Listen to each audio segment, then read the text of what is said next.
The air in the grand concert hall felt different from anything Elena had ever known. Crisp somehow, like the pages of an expensive book. She stood in the doorway for a moment, her worn leather purse clutched tightly against her side. Trying to gather her courage, all around her, people streamed past in elegant clothes that probably cost more than her monthly rent. Women with perfectly styled hair nodded to each other with knowing smiles. Men in tailored suits checked gold watches as if time itself were a luxury they could afford to waste. No one looked at Elena. This wasn't surprising. At 58, with her gray-streaked hair pulled back in a simple bun and wearing her best dress, a navy blue thing she'd bought on sale 5 years ago, she wasn't the sort of person who turned heads. Not anymore, anyway. There had been a time long ago when music professors had stopped to listen when she played, when they'd whispered about potential and promising futures, but that was before life had taken her down a different path. Elena took a deep breath and stepped fully into the hall. The magnificent chandelier above sparkled like 1,000 tiny stars, casting gentle light across marble floors so polished she could almost see her reflection. She'd never been inside the famous city conservatory before, despite dreaming about it for decades. The invitation had come as a surprise, an email about the conservatory's annual open recital, where both students and faculty would perform. Tickets were expensive, but Elena had saved carefully for months, putting aside a little from her modest earnings as a piano teacher in her small town. The long bus ride to the city had been uncomfortable, but she hardly noticed, too busy imagining the beautiful music she would hear. "Ticket, please," a young woman said, barely glancing up from behind a small desk. Elena fumbled in her purse, extracting the carefully folded printout. "Here you are." The woman scanned it quickly. "Row P, seat 38, that's in the back. To the right." She was already looking past Elena, attending to the well-dressed couple behind her. "Thank you," Elena said quietly, though she doubted the woman heard her. Finding her seat took some time. The concert hall was massive, with sweeping balconies and rows upon rows of plush red velvet seats. By the time she located row P, most people had already settled in. She had to excuse herself multiple times, squeezing past knees and bags to reach her seat in the corner. "Excuse me," she murmured. "I'm so sorry." A woman in an expensive black dress sighed dramatically as Elena passed. A man checked his watch again, as if her very existence was causing some terrible delay. Finally, she reached seat 38, right against the wall with a partially obstructed view of the stage. The cheapest ticket available, but to Elena, it might as well have been a royal box. She settled in, arranging her purse on her lap and smoothing her dress. Around her, conversations hummed like bees in a garden. "I heard Maestro Ricci is absolutely brutal during auditions." A woman 2 rows ahead whispered loudly to her companion. "Well, of course, that's why the conservatory has produced 6 international competition winners in the last decade. Standards, darling." Elena knew about Alessandro Ricci. Everyone in the music world did, once a child prodigy himself, now a renowned pianist and conductor with a reputation for perfectionism that bordered on cruelty. His recordings of Chopin were considered definitive by many critics. Elena owned 3 of them, saved up for and purchased one at a time over several years. She reached into her purse and pulled out the program, handling it gently, as if it might disintegrate in her fingers. The list of performers made her heart beat faster. Talented young students at the beginning of brilliant careers, accomplished professors, and Maestro Ricci himself, scheduled to play a Rachmaninoff piece at the end of the evening. The lights dimmed slightly and a hush fell over the audience. A distinguished-looking older man stepped onto the stage and approached the microphone. "Ladies and gentlemen, welcome to the annual open recital of the National Conservatory of Music. I am Director Thomas Chen, and it is my pleasure to host you for an evening of extraordinary music." Applause filled the hall. Elena clapped too, her hands making barely any sound compared to the enthusiastic response around her. "We have a wonderful program prepared for you tonight," Director Chen continued. "Our students and faculty have worked tirelessly to present performances that showcase both technical excellence and emotional depth, the hallmarks of our conservatory's approach to musical education." More applause. Elena noticed several people nodding proudly, probably parents of performing students. Without further ado, we begin with one of our most promising first-year students, Lily Wang, performing Mozart's Piano Sonata No. 16 in C major.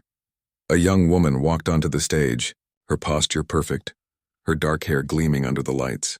She couldn't have been more than 18. She bowed gracefully, then took her place at the magnificent grand piano in the center of the stage. The first notes rang out clear and bright. Elena closed her eyes for a moment, letting the familiar Mozart melody wash over her. The young woman played well, technically flawless with the appropriate lightness of touch the piece demanded. Yet something was missing. Elena couldn't quite place it. The notes were all correct, the timing impeccable, but there was a certain mechanical quality to the performance, as if the young woman was so focused on playing perfectly that she'd forgotten to play with heart. When the piece ended, the audience erupted in enthusiastic applause. Elena clapped too, genuinely impressed by the technical skill on display. But her mind wandered to her own students back home, children and adults who played with varying degrees of technical ability, but often with surprising emotional depth. One by one, the performers took the stage. A cellist played Bach with remarkable precision. A violinist tackled Paganini with impressive virtuosity. A tenor sang Puccini with a voice like honey. Each performance was met with appreciative applause, occasionally even standing ovations from sections of the audience. Elena applauded each performer sincerely, though she remained seated while others stood. From her position at the back of the hall, she could see Maestro Ricci occasionally appearing at the side of the stage, watching performances with a critical eye before disappearing backstage again. His face remained impassive, revealing neither approval nor disapproval. During intermission, Elena stayed in her seat while others filed out to the lobby for champagne and conversation. She brought out a small bottle of water from her purse and took small sips, savoring the moment. The hall, half empty now, seemed even more magnificent. The soft lights highlighting the gold leaf details on the ceiling, the rich wood paneling, the perfect acoustics that carried even the smallest whisper from the stage to the furthest seat. This was a world she had once dreamed of belonging to. Years ago, her piano professor had urged her to apply to conservatories like this one. "You have a rare gift, Elena," he had said. "A technical foundation that can be built upon, but more importantly, you play from somewhere deep." That cannot be taught. But then her mother had fallen ill, requiring constant care. The small town where they lived had limited resources, and Elena had become her mother's sole caretaker. Piano dreams had given way to practical considerations, teaching local children in their small living room, playing for the community church on Sundays, accompanying the high school choir during special performances. Years passed. Her mother eventually passed away, and Elena remained in the small town, teaching generation after generation of children, most of whom abandoned piano after a few years.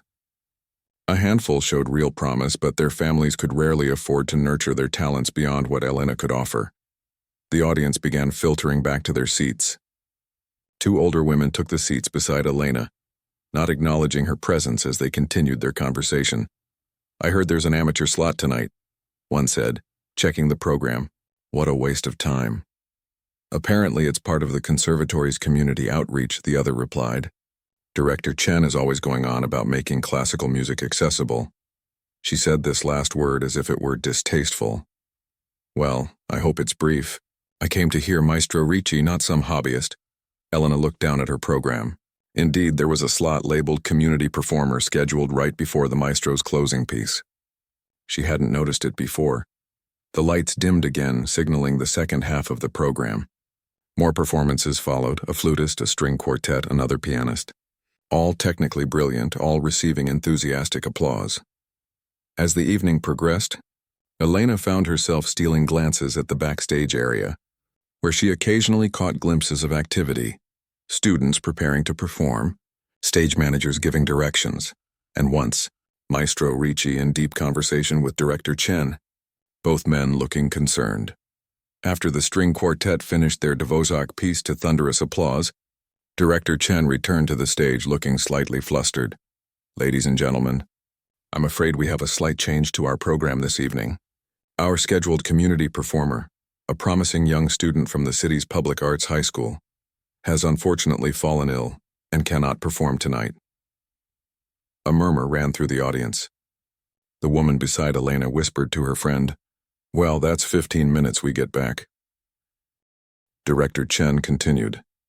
Rather than shorten our program, however, we thought we might take this opportunity to truly open our recital to the community. Is there perhaps anyone in our audience who might like to step in and perform a short piece for us? Silence fell over the hall. Elena could feel her heart pounding in her chest. Around her, people exchanged glances, some amused, others horrified at the suggestion. Come now, Director Chen said with an encouraging smile. Surely among our distinguished audience there must be someone who plays. This is a rare opportunity to perform on our concert stage. I promise we don't bite. A few nervous laughs echoed through the hall, but no one raised a hand, and then, before she could stop herself, Elena felt her arm lifting, almost of its own accord. She didn't know why she did it. Perhaps it was the culmination of a lifetime of playing in shadows. Perhaps it was the knowledge that this might be her only chance to ever touch a piano of this caliber. In a hall with these acoustics, perhaps it was simply madness. But her hand was up now, and Director Chen had spotted her. Ah, he said, relief evident in his voice. We have a volunteer. Please come to the stage. A ripple of whispers spread through the concert hall as Elena made her way toward the stage. She felt the weight of hundreds of eyes following her, some curious, others skeptical, a few openly dismissive. The elegant woman in the black dress leaned toward her companion and whispered something that made them both smirk. Elena focused on putting one foot in front of the other. The journey from her seat to the stage seemed to stretch for miles. Her sensible shoes made soft sounds against the plush carpet of the aisle, then clicked slightly as she reached the wooden steps leading up to the stage. Director Chen waited for her with a polite smile that didn't quite reach his eyes. Up close, Elena could see the fine lines of strain around his mouth. This wasn't part of his carefully orchestrated evening, and he was clearly concerned about what might happen next. Thank you for volunteering, Ms., he said, extending his hand.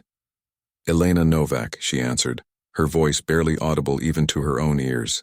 She took his hand briefly, noticing how smooth his palm felt compared to her own work-worn fingers. Ms. Novak, he repeated into the microphone, giving her name the slightest emphasis that somehow made it sound like an apology to the audience. And what will you be playing for us this evening? Elena looked past him to the magnificent grand piano gleaming under the stage lights. It was a Steinway concert grand, probably worth more than her house. She'd only ever played on such an instrument once before, decades ago during a master class. Chopin, she said softly.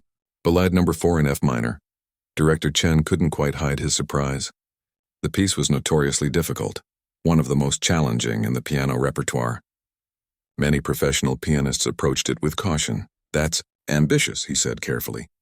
Perhaps something simpler might be more appropriate for this setting. A nocturne, perhaps? Elena met his eyes for the first time. I've been playing the ballade for 30 years, sir. It's what I know best. Something in her quiet confidence gave him pause. He nodded slightly. Very well. Ladies and gentlemen, Ms. Elena Novak will perform Chopin's Ballade No. 4 in F minor. The announcement was met with a polite smattering of applause, notably less enthusiastic than what had greeted the previous performers. As Director Chen left the stage, Elena noticed a flutter of movement in the wings. Maestro Ricci had appeared, his austere face set in lines of professional curiosity. He crossed his arms and leaned against the wall, clearly intending to watch. Elena approached the piano, her heart hammering so loudly she was certain everyone in the first 3 rows must hear it. The bench had been adjusted for the previous performer, a tall young man with long limbs. She took a moment to lower it to her height, the small adjustment giving her time to steady her breathing. She sat, arranged her dress, and placed her hands in her lap. The keys before her, perfect ivory and ebony rectangles, waited silently. The hall had grown quieter than at any point in the evening, as if the audience was collectively holding its breath, waiting for the catastrophe they assumed was coming. Elena closed her eyes briefly. In her mind, she was back in her small living room, with its faded curtains and comfortable old furniture. Her upright piano, purchased second-hand when she was 20, had been her faithful companion through decades of solitude and struggle. Its middle C stuck sometimes, and the upper register was slightly out of tune despite her best efforts. But it had been enough. It had always been enough. She opened her eyes and placed her hands on the keys. The cool, smooth ivory felt both foreign and familiar beneath her fingertips. She took one more breath and began to play. The opening notes of the ballade floated out into the hall, gentle, questioning, like the beginning of a story told by a fire on a winter's night. Elena felt the slight resistance of the keys, the perfect action of the hammers striking strings, so different from her old piano at home, yet somehow the same. The first minute passed as she established the primary theme, her fingers remembering what they had practiced thousands of times. There were no wrong notes, no hesitations, but she knew she was playing safely, cautiously, not yet giving herself fully to the music. Then came the transition to the second theme, more emotional, more revealing. Elena felt something shift inside her. The hall, the audience, the intimidating presence of Maestro Ricci in the wings, all began to fade away. There was only Chopin's magnificent architecture of sound, and her hands bringing it into being. As the piece developed, growing more complex with each passing minute, Elena leaned into the technical challenges she had spent years mastering. Her hands moved across the keyboard with increasing confidence, the left handling the difficult bass figures while the right danced through the intricate melodic passages. The notorious polyrhythms that had once given her such trouble now flowed naturally from her fingers. In the fourth row, a young conservatory student leaned forward in his seat, his program forgotten in his lap. Near the back, the woman in the black dress had stopped whispering to her companion and was watching with narrowed eyes.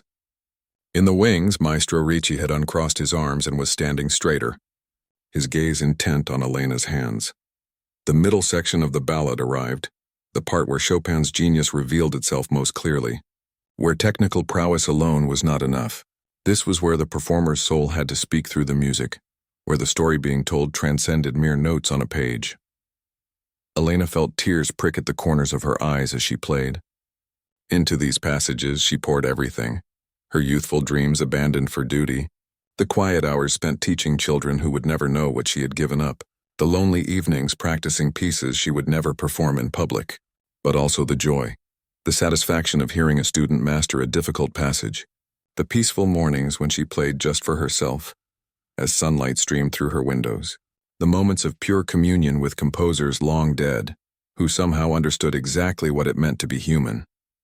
The music built toward its climax, runs of notes cascading like water, chords growing more passionate and insistent. Elena's small body seemed to expand at the piano, her presence filling the stage as her hands coaxed sounds from the instrument that it might not have made in years. There was nothing careful or cautious in her playing now. It was all truth, all heart, all the things she had never been able to say in words. In the audience, a handkerchief appeared here and there as listeners were moved despite themselves. A stern-faced professor of piano technique found his foot tapping in time with a particularly driving passage. A music critic who had arrived expecting to be bored scribbled furious notes on his program. And in the wings, Maestro Ricci stood completely still, his face transformed. Gone was the cold assessment, the professional distance. His eyes followed Elena's every movement, and there was something on his face that his students would not have recognized. A kind of wonder, a recognition. The final section of the ballad arrived, the coda that Chopin had designed as a test of both technical ability and artistic understanding. Elena's fingers flew across the keys, handling the difficult runs and leaps with a precision born of thousands of hours of practice. Yet there was nothing mechanical about her playing. Each phrase had meaning, each harmonic shift told part of a story that was reaching its conclusion. As she approached the final bars, Elena finally allowed herself to look up from the keys. Her gaze traveled past the piano, out into the hall where the audience sat in stunned silence. Faces that had been dismissive now showed astonishment. Bodies that had been restless were now perfectly still.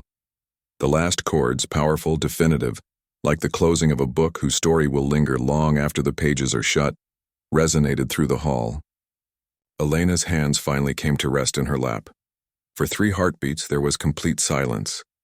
Then, from somewhere in the middle of the hall, a single person began to applaud. Another joined and another. Within seconds, the entire audience was on its feet, applause thundering through the space like a summer storm. Elena sat motionless at the piano, momentarily unable to comprehend what was happening. The standing ovation continued, growing louder rather than diminishing. Someone shouted, "Bravo!" from the balcony. and the cry was taken up by others. She rose shakily from the bench and turned to face the audience, offering a small, awkward bow.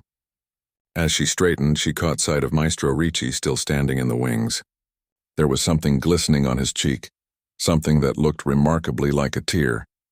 Director Chen hurried back onto the stage, his earlier reservation replaced by genuine excitement. He took Elena's hand and raised it high, as if she were a prizefighter who had just won a championship bout. "Ladies and gentlemen," he announced over the continuing applause, "Ms. Elena Novak." The applause redoubled.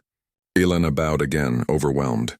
As she turned to leave the stage, she found her path blocked. Maestro Ricci had emerged from the wings and was walking toward her, his austere face transformed by an expression she couldn't quite read. The audience, noticing his presence, gradually fell silent. Even Director Chen stepped back, yielding the moment to the renowned musician. Maestro Ricci stopped directly in front of Elena. Up close, she could see that his eyes were indeed wet. He regarded her for a long moment, then slowly, deliberately, extended his hands and took hers in his own. "Where?" he asked, in a voice roughened with emotion. "Where have you been hiding?" Elena stood frozen on the stage, the maestro's question hanging in the air between them.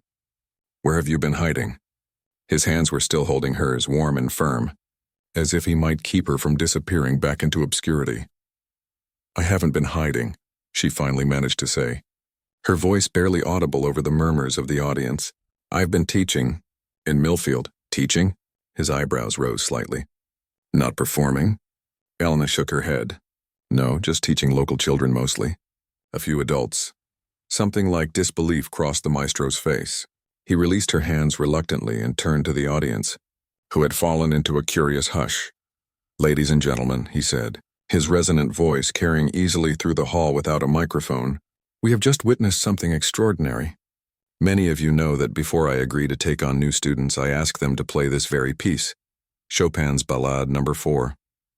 Do you know how many perform it with the understanding we just heard? Almost none." He turned back to Elena, who was standing with her hands clasped tightly together, looking as if she wished the floor might open and swallow her whole. "Ms. Novak," he said, and there was a new respect in his voice. "Would you join me backstage for a moment?" Director Chen stepped forward, beaming now, all his earlier reservations forgotten. "Ladies and gentlemen, we will take a brief intermission before Maestro Ricci's performance. Please avail yourselves of refreshments in the lobby." The audience began to buzz with excitement as Elena followed Maestro Ricci off the stage.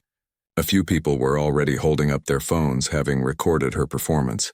Others were checking the program, as if they might have missed her name printed somewhere among the conservatory's distinguished performers. Backstage was a maze of narrow corridors and small rooms.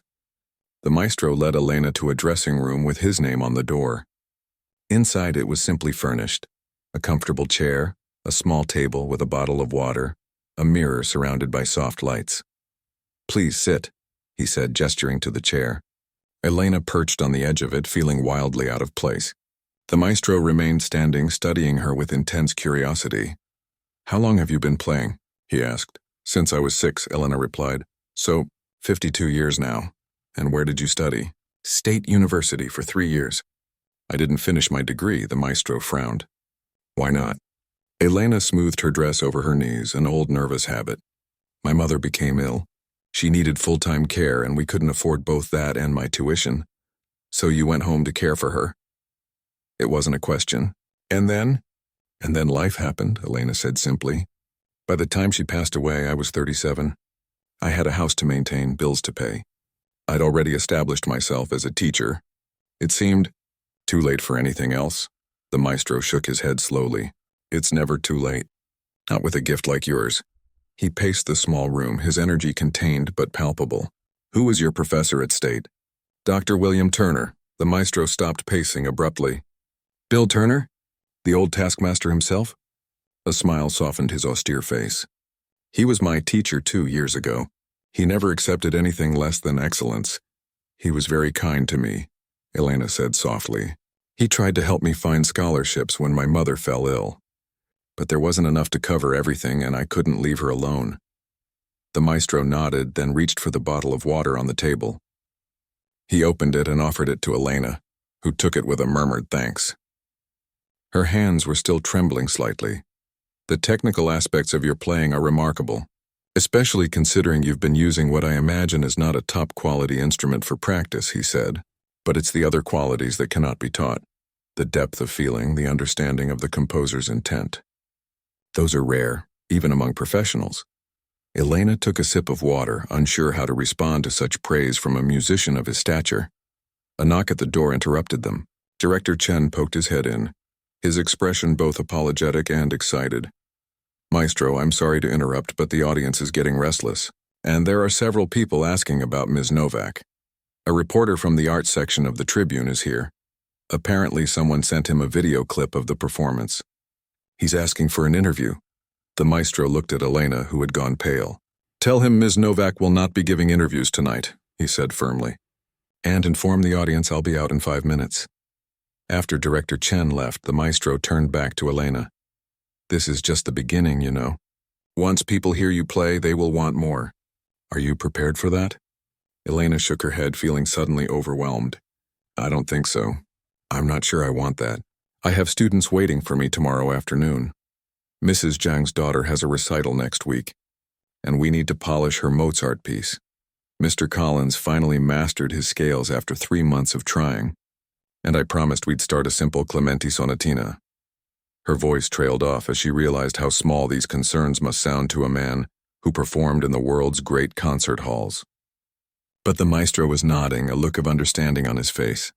Teaching is noble work, he said. I've done too little of it myself, I'm afraid. Always chasing the next performance, the next recording contract. He hesitated, then added, but it would be a tragedy if you never performed again. Music like yours needs to be heard. Elena looked down at her hands, older now with prominent veins and the beginnings of arthritis in the knuckles. Hands that had washed countless dishes, graded papers, patted the shoulders of frustrated students, closed her mother's eyes for the final time. Hands that had played Chopin in an empty living room for decades, with only the faded photographs on the wall as audience. I wouldn't know where to begin, she admitted.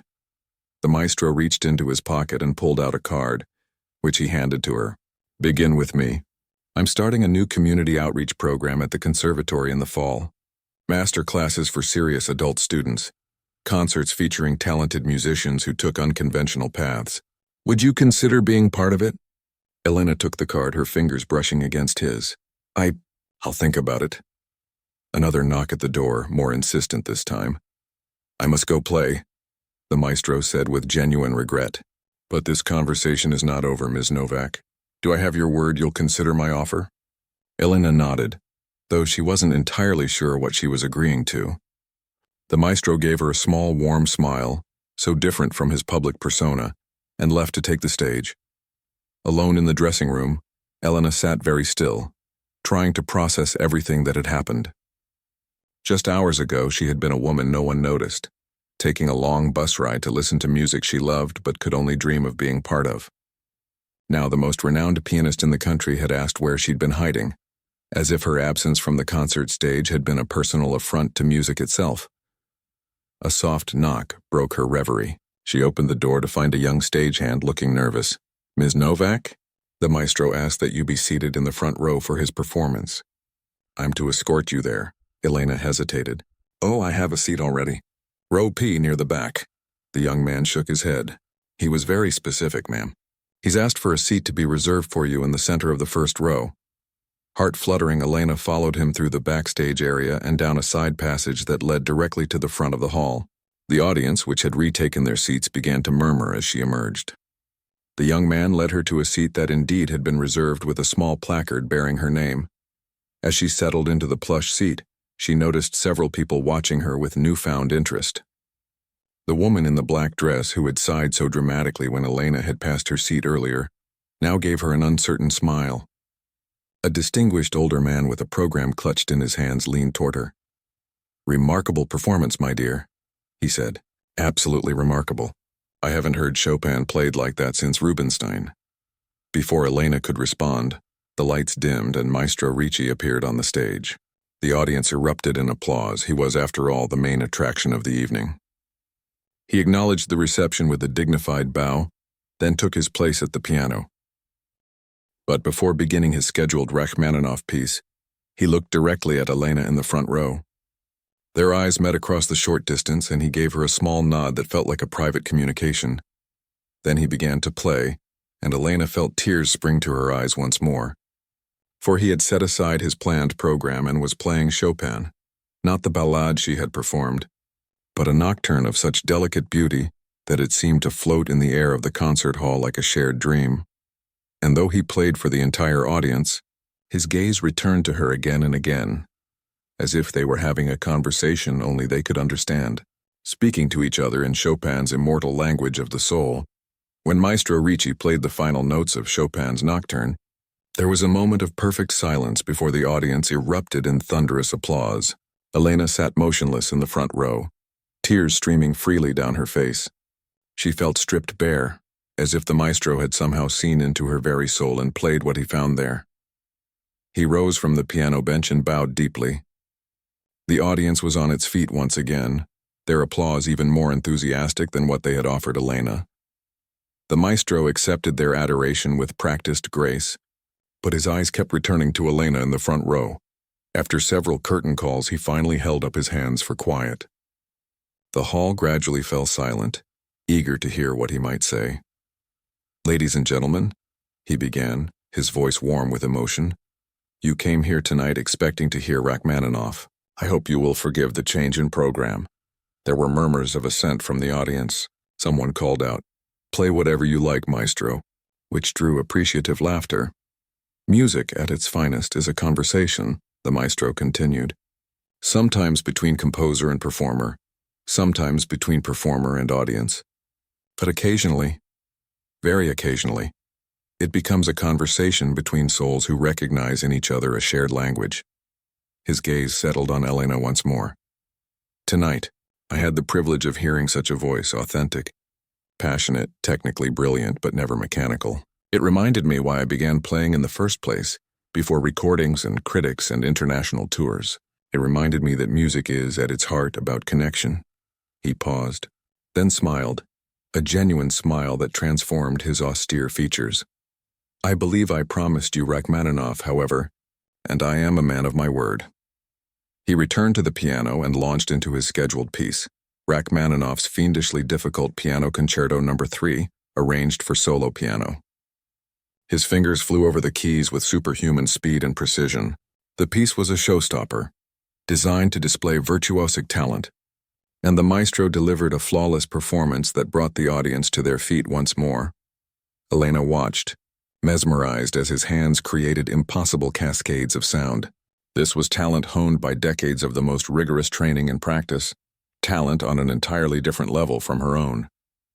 Yet he had spoken to her as an equal, had changed his program to play Chopin for her. The thought made her dizzy. When the recital finally ended, the audience was reluctant to leave. People lingered in the aisles, discussing what they had witnessed.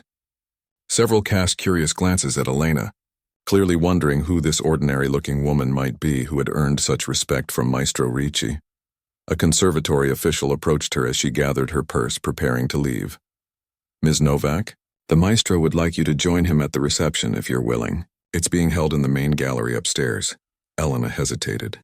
The last bus back to Millfield left at 11:30, giving her barely enough time to reach the station if she left now. If she stayed for the reception, she'd have to find another way home, an expense she hadn't planned for. But when would such an opportunity come again? "Yes," she said, making her decision. "Please lead the way." The gallery was a large, elegant space with high ceilings and walls adorned with portraits of famous musicians associated with the conservatory. A string quartet played softly in one corner, while waiters circulated with champagne and hors d'oeuvres. The room was filled with well-dressed patrons, conservatory faculty, and the evening's performers, all engaged in animated conversation. Elena felt acutely out of place in her simple navy dress. She accepted a glass of champagne from a passing waiter, more to have something to do with her hands than from any desire to drink it. From across the room, Maestro Ricci spotted her. He excused himself from the group surrounding him and made his way toward her, navigating the crowded space with practiced ease. You came, he said, sounding genuinely pleased. I was afraid you might have slipped away. I nearly did, Elena admitted. The last bus to Millfield leaves soon. Millfield? That's almost 2 hours away. The maestro looked concerned. How will you get home? Elena shrugged slightly. I'll manage. Perhaps a taxi, though it will be expensive. Nonsense. My driver will take you when you're ready to leave. He waved away her protests. I insist. It's the least I can do after you saved our program tonight. Before Elena could respond, they were interrupted by a tall woman in an expensive suit who approached with purposeful steps. Alessandro, you must introduce me, she said, her gaze fixed on Elena with keen interest. The maestro smiled. Elena Novak, may I present Victoria Lynn, Dean of the Piano Department at the Conservatory. Victoria, this is the remarkable pianist I was telling you about. Dean Lynn extended a manicured hand. Ms. Novak, your performance was extraordinary. Where did you study? I don't believe I've heard your name before. I attended State University briefly, Elena replied, but I didn't complete my degree. The dean looked surprised. Self-taught, then? That's even more impressive. I had an excellent teacher in Dr. William Turner, Elena said, and I've continued studying on my own throughout my life. Bill Turner, the dean nodded. One of the old school. They don't make teachers like him anymore. She glanced at the maestro. Alessandro tells me you teach in Millfield, was it? Yes, I have about 20 students ranging from beginners to advanced. And you've never performed professionally? Elena shook her head. Just community events, church services, school functions. Dean Lynn exchanged a meaningful look with the maestro. Ms. Novak, I'd like to invite you to give a masterclass at the conservatory. We have a new series focused on interpretive approaches to the Romantic composers. Your understanding of Chopin is exactly what our students need to hear. Elena blinked in surprise. A master class? I've never done anything like that before. It's quite simple, the dean assured her. You listen to students play, then offer guidance based on your own approach. Given what I heard tonight, you have plenty to share. As Elena struggled to formulate a response, they were joined by a thin man with glasses and an intense expression. Pardon the interruption, he said briskly, but I wanted to meet the pianist everyone is talking about. He extended his hand to Elena. Peter Walsh, music critic for the Tribune. I'd love to schedule an interview with you, Ms. Novak. An interview? Elena echoed, feeling increasingly overwhelmed. Yes, for this Sunday's art section. Your story is fascinating. An unknown pianist from a small town who captivates the most discerning audience in the city. Readers will be intrigued. He pulled out a small notebook. When did you first realize you had this gift? What made you choose a life of teaching over performing? Do you regret the path not taken? The questions came rapid fire, leaving Elena no chance to respond. She felt her chest tightening with anxiety. This was all happening too quickly, like being caught in a flood that was carrying her away from the safe, predictable shores of her life. The maestro must have sensed her distress, for he stepped smoothly between her and the critic. Peter, I'm afraid Ms. Novak isn't giving interviews tonight. She's had a long day and will be leaving soon. His tone was polite but firm. Perhaps another time. The critic looked disappointed but didn't argue. He handed Elena his card before moving away to join another conversation. Thank you, Elena said quietly to the maestro. I don't think I could have answered his questions. I'm not even sure what's happening right now. He smiled gently. What's happening is that people are recognizing your talent that has been hidden for far too long. A young woman approached them hesitantly.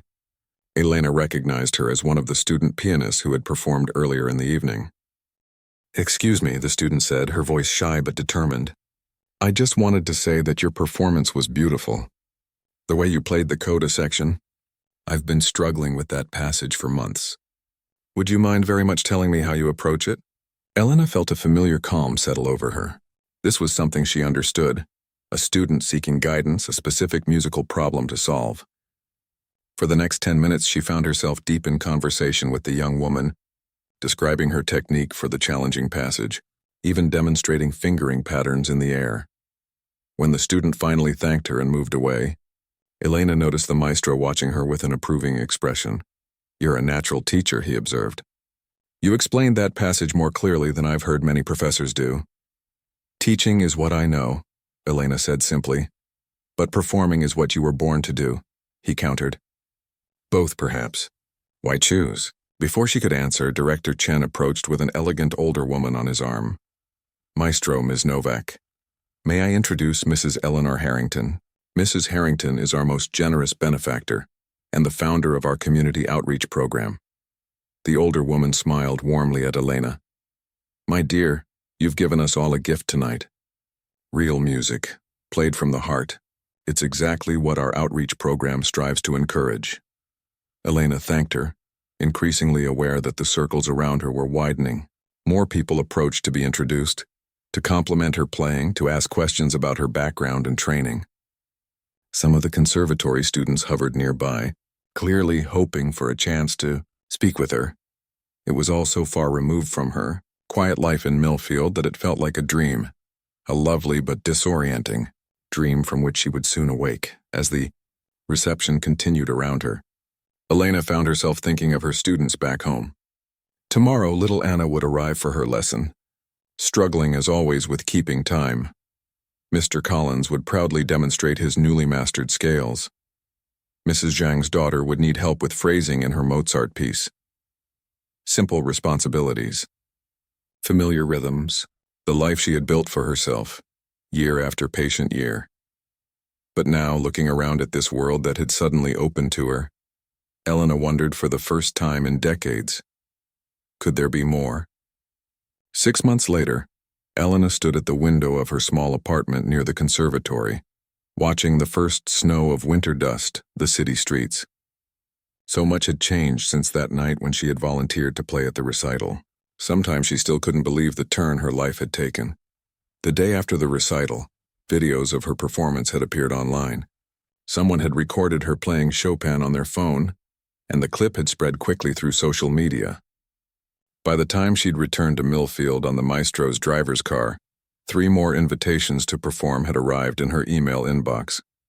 For 2 weeks, Elena had tried to maintain her normal routine. She taught her lessons, played for Sunday services at the local church, and practiced alone in her living room. But the phone kept ringing. Reporters wanted interviews. The conservatory called about the master class, and Maestro Ricci himself phoned daily, sometimes just to talk about music, sometimes to gently press her about his community program. You don't have to leave your teaching behind, he'd told her. But why not expand your reach? Think of the students who could benefit from your approach, your understanding. Elena had resisted at first. Change was frightening, especially at her age. She had built a life in Millfield, not an exciting one perhaps, but a stable one. The thought of uprooting herself after all these years made her stomach knot with anxiety. But then Mrs. Zhang had come to her after her daughter's lesson, clutching a tablet computer. We saw you online, she'd said, her eyes shining with pride. Playing at the big concert hall. You were magnificent.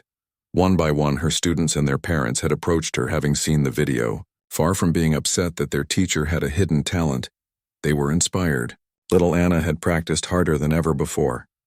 Mr. Collins had asked for more challenging pieces. You should go, Mrs. Zhang had urged. Show the world what we already know. And so, after much soul-searching, Elena had agreed to teach a 10-week special course at the conservatory while continuing to give occasional performances. She'd found a small apartment to rent in the city and arranged for a colleague to take over her Millfield students temporarily. Just for 1 semester, she'd told herself. Then I'll go back to normal life. But normal had been redefined. A knock at her apartment door pulled Elena from her reflections. She opened it to find Maestro Ricci, Alessandro as she now called him, standing there with 2 cups of coffee. I thought you might need this, he said, handing her one of the cups. Big day. Elena accepted the coffee gratefully. I barely slept last night. I'm not sure I can do this. You've been doing it for 30 years, Alessandro reminded her as he entered the apartment. The only difference is the setting and the number of students, and that it will be recorded for the conservatory's online program, Elena added nervously. And that the dean will be observing. And that these students are the best in the country, Alessandro chuckled. Details, details. He sat on her small sofa, looking completely at ease despite his status. In the months since their first meeting, they had developed an easy friendship based on their shared love of music and teaching. You played Chopin in front of a full concert hall without breaking a sweat. You can handle 10 eager students. Elena sat beside him, cradling her coffee. Playing is different. When I play, I disappear into the music. Teaching is more exposed. That's true, he conceded. But I've watched you with your students from Millfield when they come for weekend lessons. You transform when you teach, Elena. You become more confident, more authoritative. It's quite impressive. Over the past few months, several of Elena's students had begun making the journey to the city for weekend lessons. The conservatory had established a scholarship fund to cover their travel expenses, part of the new community outreach program that Elena now helped direct. I worry they expect some kind of musical genius, she confessed. Someone who can solve all their technical problems with a magic formula. What they need, Alessandro said firmly, is exactly who you are. Someone who understands that technique serves emotion, not the other way around. Someone who spent decades playing for the pure love of music, not for applause or recognition. Elena sipped her coffee, letting his words sink in. The past months had been a whirlwind of new experiences. She had given 3 formal recitals, each one better attended than the last. Critics had praised her emotional depth and mature interpretation, qualities, they noted, that could only come from a lifetime of living with the music. She had also begun recording a series of educational videos demonstrating her approach to teaching Chopin, Beethoven, and other composers whose work she had lived with for decades. To her surprise, these had proved even more popular than her performances, attracting viewers from around the world. Did you see the email from that piano teacher in Australia? Alessandro asked, as if reading her thoughts. The one who's using your Beethoven videos with his students? Elena nodded, still amazed that her simple explanations could reach so far. He said his students connect with the music more deeply now, that they're thinking about what the composer was trying to express, not just playing the right notes. Exactly. That's your gift, Elena. You help others find the heart of the music. Alessandro glanced at his watch. We should go. Your students will be arriving soon. They walked to the conservatory together through the lightly falling snow, their breath making small clouds in the cold air. The campus was beautiful in winter, the old buildings looking like something from a storybook with their dusting of white. Students nodded respectfully as they passed. Elena was still getting used to being recognized, to hearing whispers of, "That's Ms. Novak," as she walked by. Fame, even the modest fame she had achieved in the classical music world, felt strange at her age. The master class was being held in one of the conservatory's smaller recital halls, with seats arranged in a semicircle around 2 grand pianos. As Elena and Alessandro entered, they found the dean already there, along with a small camera crew setting up to record the session. Ms. Novak, the dean greeted her warmly. We're all looking forward to your insights today. The students are particularly excited. Several have been analyzing your Chopin recording for weeks. Elena felt the familiar flutter of nerves, but beneath it was something else, a quiet confidence that surprised her. These past months had taught her that she did indeed have something valuable to offer. Her lifetime of loving music, of living with it through joy and sorrow, had given her a perspective these young students needed. I'll leave you to prepare, Alessandro said, squeezing her hand briefly before going to speak with the camera crew. Elena walked to one of the pianos and sat, running her fingers lightly over the keys. This instrument, like all the conservatory's pianos, was perfectly maintained, a far cry from her old upright in Millfield. Yet sometimes she missed that familiar friend with its slightly sticky middle C and gently out-of-tune upper register. It had been her companion through the loneliest years of her life. The door opened and students began to file in, 10 young pianists, chosen from hundreds who had applied for this special master class. They took their seats quietly, watching Elena with barely concealed awe. She smiled at them, feeling suddenly at peace. Good morning. Before we begin, I'd like to play something for you. Without waiting for a response, she began to play, not Chopin this time, but Bach. The Prelude in C major from the Well-Tempered Clavier, one of the first pieces she had truly mastered as a young girl, simple yet profound. It had been her touchstone through the decades. As she played the familiar notes, Elena thought about the journey that had brought her here. From a small-town piano teacher to a respected performer and educator, it hadn't happened in the way she'd dreamed as a young woman. with a meteoric rise to fame in her 20s. Instead, it had come in her late 50s after a lifetime of quiet dedication. Perhaps that was better. The young woman she had been wouldn't have had much to teach these students beyond technique. But the woman she was now understood something deeper about music and about life, about patience and persistence, about finding beauty in small moments, about how love for an art form could sustain you through the darkest times. The last notes of the Bach prelude hung in the air. The students watched her intently, waiting. Music is a language, Elena began softly, a conversation across time between composer, performer, and listener.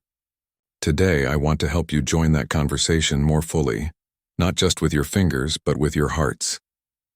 From the back of the room, Alessandro watched with a smile as Elena came into her own. The nervous woman who had volunteered to play 6 months ago had transformed into this poised teacher, sharing the wisdom of her years with the new generation. Elena caught his eye briefly and smiled back, before turning her full attention to her students. This new chapter of her life had begun with a moment of courage in a concert hall. She didn't know where it would lead next, but for the first time in decades, she was eager to find out. As the first student took his place at the piano and began to play, Elena listened with the full attention of someone who understood that it's never too late to become who you might have been, and that sometimes, the longest journeys lead exactly where you were meant to go all along.